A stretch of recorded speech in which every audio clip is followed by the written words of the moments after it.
අපේ චූටි දූල පුතාලට ඉතිරුම් ක්‍රියාවලිය පුරුද්දක් බවට පත් කරන්න ඕන. ඉස්සලා ඒක පුරුද්දක් වෙන්න ඕන. ඒ පුරුද්දක් වුණාම ඒක ජීවිතේ ප්‍රතිපත්තියක් බවට පත් වෙනවා. එතකොට එයා ලොකු මහත් වෙලා රැකියාවක් කරන දවසට වුණත් ඉතුරුම් ක්‍රියාවලිය ගැන හිතනවා. අපි දන්නවා අපේ රටේ කෝවිඩ් ඇති වුණා.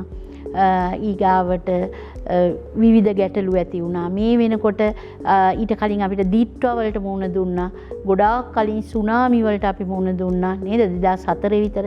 එතකොට දැන් මේ ගෝලීය ආර්ථිකයේ ප්‍රශ්නත් එක්ක මේ ගෝලීය යුදමය තත්ත්වයන් එක්ක දැන් අය අර්බුදයකට යමින් ඉන්නවා.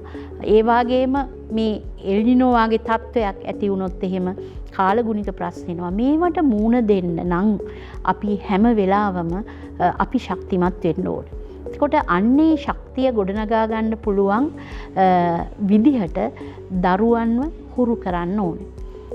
අපිට ඒක කරන්න පොඩි කැපකිරීමක් කරන්න තියෙනවා. විශේෂයෙන්ම ආර්ථිකයෙන් ශක්තිමත් වුණාට පස්සේ සතුට කියන එක ජීවිතේට ලැබෙනවා.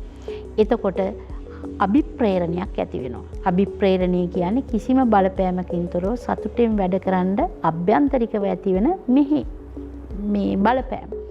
එතකොට අපේ දරුවන්ට මේ දේ අපිට කරන්න පුළුවන් නම් අපේ පවුලම සුන්දර තැනකට සතුට පිරිච්ච තැනකට ගෙනියන්න හැකියාව තියෙනවා.